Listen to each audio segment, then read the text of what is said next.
Assalamualaikum warahmatullahi wabarakatuh. Perkenalkan, nama saya Anastasia dengan NIM 503190038 dan teman Saya Ayu Febrianti Rahma dengan NIM 503190062. Baiklah, di kesempatan kali ini kami akan menjelaskan materi tentang PPh Pasal 21 pada mata kuliah perpajakan.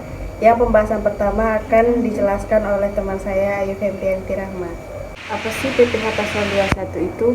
Pajak penghasilan Pasal 21 merupakan cara pelunasan pajak penghasilan dalam tahun berjalan melalui pemotongan pajak atas penghasilan yang diterima atau yang diperoleh wajib pajak orang pribadi dalam negeri sehubungan dengan pekerjaan, jasa, dan kegiatan sesuai dengan peraturan Direktur Jenderal. Dalam PPh Pasal 21 terdapat pemotongan-pemotongannya. Yang pertama, pemberi kerja yang terdiri dari orang pribadi dan badan, dan juga ada cabang perwakilan atau unit, dan dalam hal yang melakukan sebagian atau seluruh administrasi yang terkait dengan pembayaran gaji, upah, honorarium, tunjangan, dan pembayaran lainnya adalah cabang perwakilan atau unit tersebut. Yang kedua, dana pensiun. Badan penyelenggaraan jaminan sosial, tenaga kerja, dan badan-badan lain yang membayar ruang pensiun secara berkala dan tunjangan hari tua atau jaminan hari tua.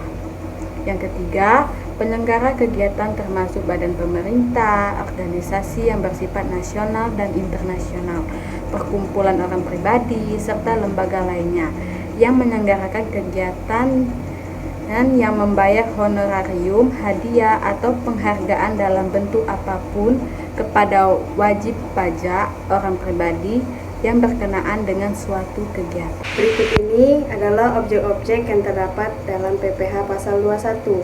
Yang pertama adalah penghasilan yang diterima atau diperoleh pegawai tetap, baik berupa penghasilan yang teratur maupun tidak teratur.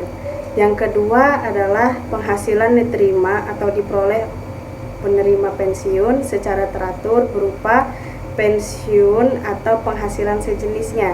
Yang ketiga, penghasilan berupa uang pesangon, uang manfaat pensiun, tunjangan hari tua, atau jaminan hari tua yang dibayarkan sekaligus, yang pembayarannya melewati jangka waktu 2 tahun sejak pegawai berhenti bekerja.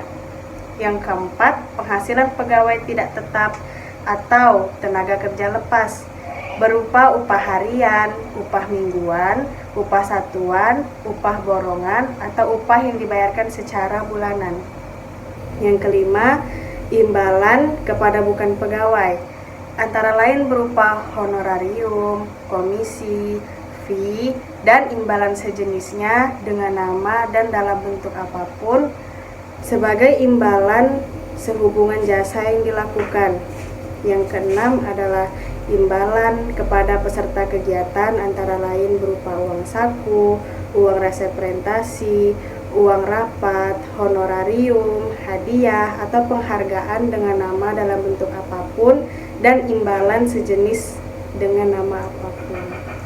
Dan di dalam PPh Pasal 21 juga terdapat subjek-subjeknya, yaitu penerima penghasilan yang dipotong PPh Pasal 21 atau PPh Pasal 26 adalah orang pribadi yang merupakan yang pertama adalah pegawai, yang kedua adalah penerima uang pesangon, pensiun atau manfaat uang pensiun, tunjangan hari tua atau jaminan hari tua termasuk ahli warisnya. Yang ketiga adalah bukan pegawai yang menerima atau memperoleh penghasilan sehubungan dengan pemberian jasa, meliputi ada tenaga ahli yang melakukan pekerjaan bebas yang terdiri dari pengacara, akuntan, arsitek, dokter, konsultan, notaris, penilai, dan aktuaris. Dan ada juga penasihat, pengajar, pelatih, penceramah, penyuluh, dan moderator. Dan yang keempat adalah anggota Dewan Komisaris atau Dewan Pengawas yang tidak merangkap sebagai pegawai tetap pada perusahaan yang sama. Dan yang kelima adalah mantan pegawai. Dan yang terakhir adalah peserta kegiatan yang menerima atau memperoleh penghasilan sehubungan dengan keikutsertaannya dalam suatu kegiatan, antara lain Peserta perlombaan dalam segala bidang, antara lain perlombaan olahraga, seni, ketangkasan, ilmu pengetahuan, teknologi, dan perlombaan lainnya. Berikut ini adalah tarif pemotongan PPh pasal 21.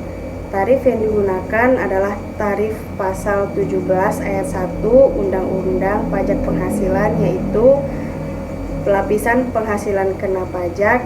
Yang pertama, mulai dari 0 sampai dengan 50 juta dengan tarif pajak 5%. Dan yang kedua, di atas 50 juta sampai dengan 250 juta dengan tarif pajak 15%. Dan yang ketiga, di atas 250 juta sampai dengan 500 juta dengan tarif pajak 25%. Dan yang terakhir, di atas 500 juta dengan tarif pajak 30%. Berikut ini adalah cara menghitung PPh pasal 21. Contohnya, Cahayu kerja di PT Zafaza pada tahun 2019 dengan gaji 6.500.000 per bulannya. Ia membayar iuran pensiun 300.000. Ia sudah menikah dan memiliki 1 anak. Bulan Februari, penghasilannya hanya dari gaji tersebut. Yang ditanya adalah, hitunglah PPh 21 yang terutang per bulannya. Berikut ini adalah cara menghitungnya. Pertama, kita tulis gaji per bulannya terlebih dahulu 6.500.000, lalu pengurangnya yaitu biaya jabatan. Biaya jabatan walaupun tidak ada tulisan di soalnya tersebut, kita harus tetap menulis biaya jabatan tersebut. Biaya jabatannya 5% dikali dengan gaji per bulannya 6.500.000, hasilnya 325.000. Terus ditulis lagi dengan iuran pensiun. Iuran pensiun tadi di soal tadi 300.000. Terus kita tambahkan dari biaya jabatan tersebut dengan iuran pensiun, hasilnya 625.000.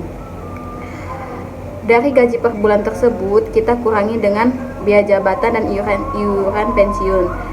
6.500.000 dikurangi dengan 625.000, hasilnya 5.875.000. Itu kita tulis di penghasilan itu per bulannya. Lalu kita tulis lagi penghasilan itu setahunnya. 12 bulan dikali dengan 5.875.000. 5.875.000 itu terdapat dari penghasilan itu per bulannya. Hasilnya 70.200.000. PTKP setahunnya, WP sendirinya 54 juta. Tambahan karena dia sudah menikah tadi, jadi ditulis tambah 4.500.000 dan dia memiliki 1 tanggungan anak 4.500.000. Terus kita hasilkan dari WP sendiri, tambahan WP kawin, terus tambahan tanggungan 1 anak, hasilnya 63 juta. Terus kita tulis lagi di bawahnya PKP setahunnya. PKP setahunnya itu dari hasilnya itu setahun kita kurangi dengan PTKP setahun tadi, yang 63 juta tadi kita kurangi, terus hasilnya 7.200.000. Terus kita tulis lagi di bawahnya PPh 21 pasal 21 terutang setahun 5% dikali dengan 7.200.000. 7.200.000 itu terdapat dari hasil pengurangan dari neto setahun dengan PTKP setahun, hasilnya 360.000.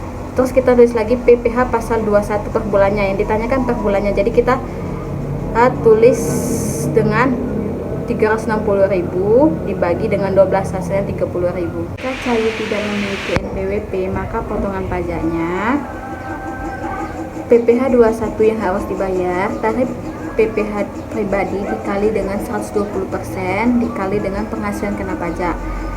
PKP setahun tadi kan 7.200.000. Terus kita tulis lagi PPh pasal 21 terutangnya 5% dikali dengan 120% dikali dengan 7.200.000. 7.200.000 itu terdapat dari PKP setahun kita tadi, hasilnya 432.000. Terus kita tulis lagi PPh pasal 21 per bulannya, 432.000 dibagi dengan 12, hasilnya 36.000. Contoh soal berikutnya adalah Tuan Danu, seorang pengacara. Ia menangani kasus dan memperoleh bayaran senilai 500 juta. Ia memiliki NPWP. Yang ditanya adalah hitunglah PPh 21. Berikut adalah cara menghitungnya. 50% dikalikan dengan 500 juta. Hasilnya adalah 250 juta. Dapat 50%-nya dari mana? 50% dapat dari tarif pemotongan. Terus kita tulis PPh 21 yang terutang. 250 juta yang tadi jangan langsung dikalikan. Kita harus kalikan 5% dulu dikalikan dengan 50 juta. 5%-nya dapatnya dari mana? 5% dapat dari tarif pemotongan PPh 21 tadi. Dan 50 jutanya dapat dari hasil 250 juta itu. Nah, hasilnya itu adalah 2.500.000. Terus kan masih ada 200 juta. 200 juta kita kalikan dengan 15%. 15% ini dapatnya dari mana? 15% dapat dari tarif pemotongan, dan 200 jutanya dapat dari sisa hasil dari 250 juta tadi. Nah, 15% dikalikan dengan 200 juta dapatlah hasilnya 30 juta. Terus hasil dari 5% dengan 15% itu kita tambahkan, hasilnya dapatlah 32.500.000. Dengan berakhirnya pembahasan 2 soal tadi, maka berakhir juga penjelasan kami pada kesempatan kali ini mengenai PPh pasal 21. Jika ada kesalahan, kami mohon maaf, dan jika ada yang ingin bertanya, silakan bertanya di kolom komentar. Jangan lupa like, comment, share, and subscribe. Thank you for watching. Wassalamualaikum warahmatullahi wabarakatuh.